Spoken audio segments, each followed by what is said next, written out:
എല്ലാവർക്കും സ്വാഗതം. കുട്ടികൾക്കായി ഒരു ചെറിയ കഥ. മാണ്ഡവ്യ മഹർഷി അണിമാണ്ഡവ്യനായ കഥ.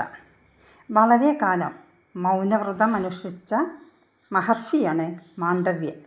മാണ്ഡവ്യ മഹർഷി തൻ്റെ ആശ്രമത്തിന് മുന്നിൽ മൗനിയായി ഇരിക്കുമ്പോൾ കുറേ കള്ളന്മാർ ആ വഴിക്ക് ഓടി വന്നു. രാജകൊട്ടാരത്തിൽ നിന്ന് മോഷ്ടിച്ച ധനമായിരുന്നു അവരുടെ കയ്യിൽ. അവരെ പിടികൂടാൻ രാജഭടന്മാർ അവരുടെ പുറകെ ഓടി വരുന്നുണ്ടായിരുന്നു. ഭടന്മാരാൽ പിടിക്കപ്പെടുമെന്ന ഘട്ടം വന്നപ്പോൾ കള്ളന്മാർ ധനമെല്ലാം മാണ്ഡവ്യ മുനിയുടെ ആശ്രമത്തിൽ ഒളിപ്പിച്ചു വെച്ച് ഓടി രക്ഷപ്പെട്ടു.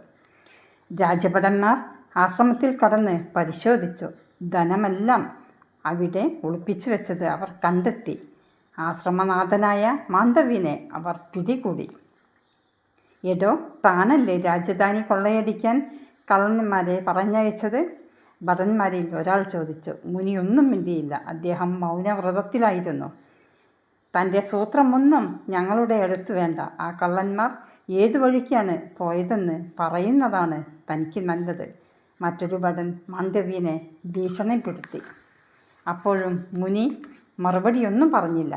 അയാൾ ആ കള്ളന്മാരെയെല്ലാം നേതാവായ മഹാകള്ളനാണ്. അതാണ് ഒന്നും മിണ്ടാതെ നിൽക്കുന്നത്. മൂന്നാമത്തെ ഭടൻ മറ്റുള്ള ഭടന്മാരോട് ഉറപ്പിച്ചു പറഞ്ഞു. ഏതായാലും കളവ് മുതൽ ഇയാളുടെ ആശ്രമത്തിൽ നിന്നാണല്ലോ കിട്ടിയത്. ഇനി ഇയാൾ കുറ്റം സമ്മതിച്ചാലും ഇല്ലെങ്കിലും കുറ്റക്കാരൻ ഇയാൾ തന്നെ, നാലാമത്തെ ഭടൻ പറഞ്ഞു. അങ്ങനെ രാജഭടന്മാർ മാണ്ഡവ്യ മഹർഷിയെ രാജകൊട്ടാരത്തിലെ ധനം മോഷ്ടിച്ച കൊള്ളക്കാരനാക്കി. എന്നിട്ടും മഹർഷി ഒന്നും മിണ്ടിയില്ല. ഭടന്മാർ തമ്മിൽ കൂടിയാലോചിച്ച് മഹർഷിയെ ശിക്ഷിച്ചു.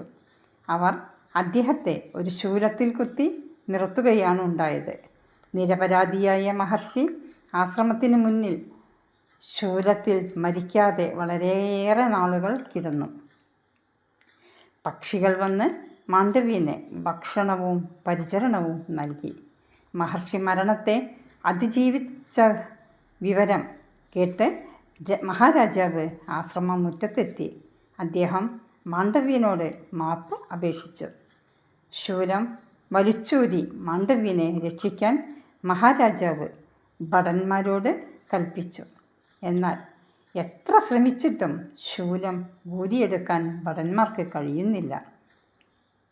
അവർ ആ ശൂലം അറുത്തെടുത്തു. അപ്പോൾ ശൂലത്തിൻ്റെ മുന ശരീരത്തിൽ തന്നെ തറഞ്ഞിരുന്നു. ശൂലത്തിൻ്റെ മുനയ്ക്ക് അണി എന്നൊരു പേരുണ്ട്. ശരീരത്തിൽ ശൂലത്തിൻ്റെ മുനയുമായി ജീവിക്കേണ്ടി വന്ന മാണ്ഡവ്യ മുനി പിന്നീട് അണിമാണ്ഡവ്യൻ എന്ന പേരിൽ അറിയപ്പെട്ടു. ഇതാണ് കഥ.